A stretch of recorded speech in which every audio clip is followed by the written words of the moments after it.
Kirby's Avalanche, Dr. Robotnik's Mean Bean Machine, and quirks for Windows 3.1. That is how North America got a taste of the frantic puzzle gameplay of Puyo Puyo. You know, before the great anime obsession became mainstream in nerd culture, although it has developed a dedicated fanbase that even went as far as to translate a lot of the Japanese-only Puyo Puyo entries. And now that Super Puyo Puyo Tsu is on the Nintendo Switch, people like Rad Shy Guy can get dummies like me into the series thanks to a heated online match with easy to follow but tough to master puzzle combat. Before Puyo Puyo Tetris finally got the English-speaking fanbase to jump on the bandwagon, the Puyo Puyo series to us was pretty much a puzzle series that other franchises decided to stick their faces on and call their own. I'm not saying all of us were unaware of its existence, because emulation has a bit of its own subculture, especially ROM hackers who would make English patch ROMs just so everyone could finally play it for themselves and understand it. My first exposure to Puyo Puyo's unaltered state was the second one for the Super Famicom. In fact, that was very recent. After getting multiplayer footage for Super Mario Kart on SNES Switch Online with my friend Rad Shy Guy, I was curious if he wanted to play something else, and of course him being the opportunistic Puyo Puyo fanatic he is, made a new game lobby and wouldn't tell me what game he's playing and what game I will be joining, and that I'll have to find out once I join the lobby. Next thing you know, I'm treated to a menu with Japanese only text with a lot of chibi anime characters, and honestly, I was fascinated. A little weirded out, but fascinated nonetheless. Turns out it was that game that Kirby's Avalanche and Dr. Robotnik's Mean Bean Machine was based off of. Well, kind of. Because for some reason, this was more fun. A lot more fun than I ever had with Avalanche and Mean Bean Machine due to them being based off the first one. I'm not saying that they were bad because of it, but adding additional offensive capabilities when making chains was noticeably more satisfying than ever before. Which is a perfect segue to my next point. Why is this game so damn fun? While puzzle games are immensely popular, there's a bit of a stigma to them being boring or good for a short burst. I myself am a bit guilty of this occasionally, as I don't review puzzle games often because it's a bit difficult to make a video on the subject interesting even if I am into the game. What can I honestly say about Tetris that hasn't been said before? It has 4 different pieces that descend, stack them horizontally in a row to make them disappear. Any empty space below a few pieces is bad, and long pieces are great for making the lines disappear 4 in a row, adding some strategy to it.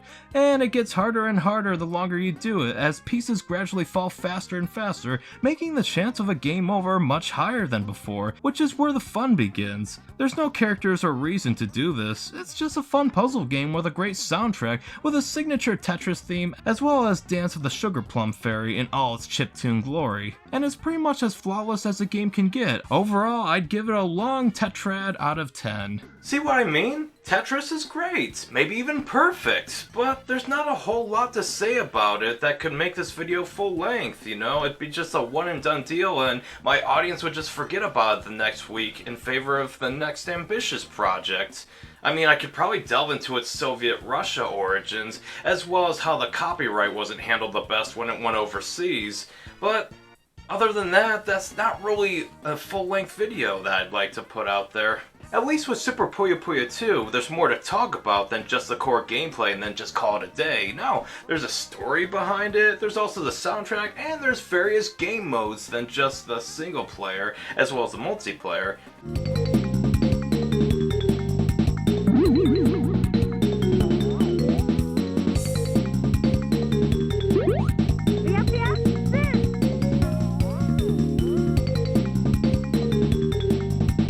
I mean, the story isn't anything to write home about, but it does have a bit of personality to it, with its plethora of wacky characters that serve as a means to contextualize each round of Puyo Puyo. Basically, the protagonist Arl is fighting in this giant tower where Satan has gathered people and creatures from around the world, with Arl being the one to fight all of them in Puyo Puyo matches, but it's implied that Satan specifically created this contest in hopes of luring her to the top. Why? Well, let me ask you this. What do most evil men in anime want to do to a female protagonist? To marry them, of course. Why, what did you think it was? I think we're all too familiar with this trope, as that was Bowser's primary motivation for kidnapping Princess Peach in the Super Mario series, and it's still nonetheless creepy if you think about it too much. Like how he bursts into tears when Arl decides to go into the tower the next day, since it's getting late. Like, chill out, dude! And thankfully, Arl does kick his ass at the top of the tower. Like, holy crap, is it a spectacular defeat on Satan's part. His castle just blows up in the sky. Like, I was honestly worried he was kidnapping Arl and moving to another planet, but thankfully Arl parachuted out of the tower, leaving Satan on the ground beaten and reaching for an ominous mask. At first I thought this was a cliffhanger ending for the next game, but apparently if you play through the game with no continues and get 180,000 points, which is a lot harder than it looks, mind you get the true ending that seems to be making fun of the masked tuxedo trope introduced in Sailor Moon. Full disclosure, so you know the qualifications of this review, I did not get the best ending possible, where you have to beat the game with not only no continues, but 180,000 points. So I was like, screw this, I'm just gonna look it up on YouTube. Now I know some may argue that I didn't truly beat the game, but I don't care. The core gameplay is roughly the same, and I pretty much said all that there needs to be said. And I looked up the ending on YouTube. Sue me. At least you know what you're getting into with this review. But yeah, this game is unapologetically wacky as hell. Some would describe it as anime, the video game. I know that's a bit of a generalization, but from the chibi design of Arl, to the dinner plate eyes of several of her opponents, to the husbando material main villain. They warned me Satan would be attractive. It's difficult not to describe it as such. Each of the opponents have their own odd motivations that even confuse Arl. Like this zombie dude just wants to win just so Arl can listen to his new song. There's also this mafia frog that has to beat her just so she doesn't know about the rice curry he has in his briefcase. Makes you wonder, what happens if Arl loses these games? Does she die? It's never really specified. Because even if she lost, she can still live to tell about the rice curry. And then there's opponents that don't even speak to Arl in a language she understands, and all of these challengers are just fighting for the hell of it. Like this giant foot dude just does a flying kick towards Arl to introduce themselves. Damn, that's brutal! Kick his ass, Arl! I just love these interactions because they establish themselves as a nuisance to Arl, and just seeing their defeat animations for when the Puyo Puyo match is won, it feels all the more satisfying. But that's about as much mileage as I can get out of the story. If you're going to have a bunch of two-dimensional characters contextualize why they're playing a match of Puyo Puyo against the player, well, you got it. There's no deep, meaningful backstories or serialized elements carried over from the first game. Despite it being the second game, it stands very well on its own, and that's all I could ask for at the end of the day. It's too basic for story depth, but also simple enough to follow its own logic, and there's no inconsistencies I could find. Like, sure, the game's logic is weird and all over the place, like when this yellow guy knocks out a section of the tower after a few challengers are beaten. But other than that, I can't find any. And the base game itself is very easy to get into, but also very difficult to master, which is good. It's great for the player to just keep coming back to, so they can get better and better at it. So, what about the base gameplay has changed since the first Puyo Puyo game? What makes Super Puyo Puyo Tsu so special?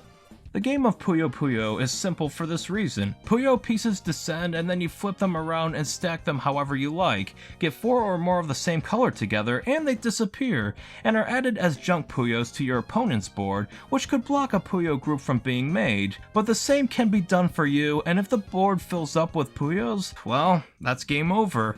And that's where the strategy of making good Puyo chains comes into play. Those annoying 2 separate color Puyo Puyo bubbles can be your Hail Mary for winning this match, because even though a group of 4 Puyos is all that's needed to make them disappear, you want to do a little better than that. In fact, you want to do a lot better than that, if you see what's possible. You want to make 3 separate Puyo blocks of the same color and bridge them from either a descending piece to get 7 or 8 in a row, or make an above stack of different colored Puyos disappear so that the same color on top of that stack can descend, forming a bridge of the same color stack below, and boom! That is the oh so satisfying Puyo chain that expert players train themselves to master. Sometimes I find myself accidentally making a quadruple chain chain, and just watching it as the chains multiply how many junk Puyos go onto the opponent's board, and when there's nothing but half the board filled with junk Puyos, that can be really hard to get out of. And the multiples of junk Puyos make this second game a much more interesting puzzle game than its predecessor,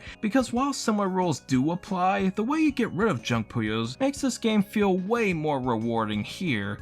So, how do you get rid of them? Well, you stack the colored ones on top and make at least 4 disappear, and at least 1 or 2 of the junk Puyos disappear with the colored ones they are touching, with bigger stacks making more disappear, meaning that gray Puyos don't have to feel like the end of the world, even though the game still discourages having them. And as you ascend up the tower, the Puyo descension gets gradually faster with more frantic music to accompany it. The enemy AI is arguably more intelligent, although I find difficulty balancing of the Puyo tournament to be rather inconsistent.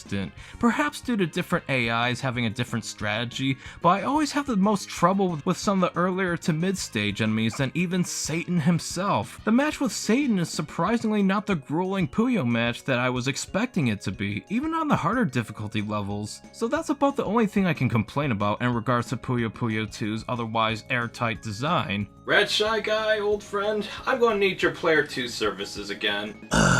Please don't let it be Super Mario Kart again. God, no. I already did that review. I'm not touching that game for a long time. No, I need multiplayer footage of Super Puyo Puyo Tsu, and I was wondering if you were available. Ah, I thought you'd never ask. You ready to lose again? You do know I've been practicing since our last match, right? That's what everyone says. Alright, wise guy. You ready? Let's go!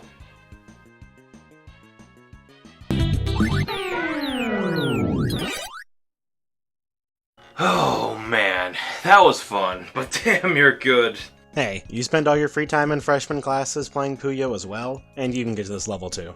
Red Shy Guy, who recently started making YouTube videos himself, go check those out if you will, was the one who tricked me into playing this game as established earlier, but then he set up a multiplayer game and I was in for a treat. Because while it is fun playing single player, there's something so much more appealing about playing against a pro like Red Shy Guy. And losing match after match until I was finally good enough to win a few matches myself.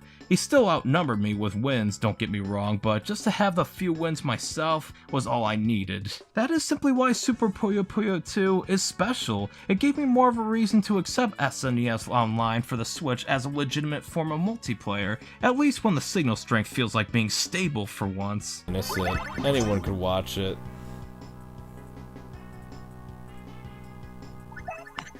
Nope, it's gone. It's gone. No! Oh, okay. Okay. Just Whoa, what's going on? tap on your controller.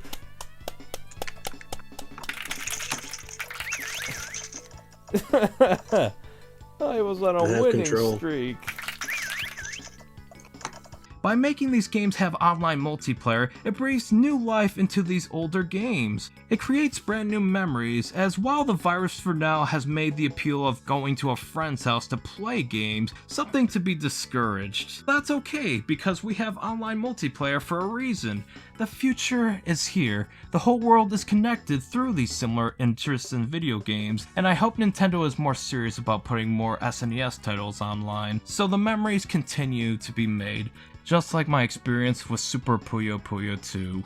Anyways, Super Puyo Puyo 2 is an overall good puzzle game. While the single player does have some weird difficulty balancing at times, the game is about as good as it could get, with a plethora of wacky characters contextualizing why we are playing Puyo Puyo, to the actual solid foundation of the gameplay that's easy to get into but really tough to master. It's a puzzle game I often go back to, and unlike most puzzle games where I play it for 20 minutes before moving on to something else, Super Puyo Puyo 2 kept me playing for hours at a time, especially with the multiplayer, and it just makes me all the more curious to see later installments in the series. Unfortunately, the Puyo Puyo series is at the mercy of fan translations for now, because until we get these games localized in North America, we're just gonna have to settle for whatever titles they do send us untranslated, while we secretly play fan translations just to be able to navigate the f***ing menu.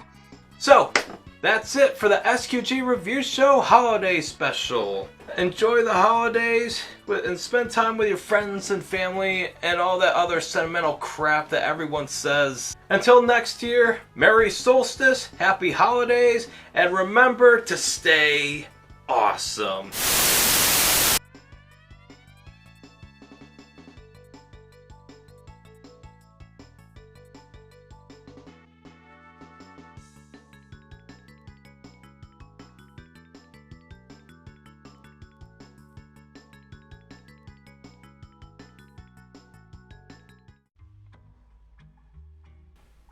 Alright, looks like we're back in the month of May. That was a fun trip to January. I'm just glad that my original self was out on like a dimensional hopping adventure so I could actually occupy that space without f***ing up the timeline. I am glad that the Tempest Fugitive organization was able to help you on your time travel adventure. There is a matter of pain in this, however. Oh, right, the old control glasses. Alright, here you go. I'm not sure how much use they'd be to you, but hey, it's your call.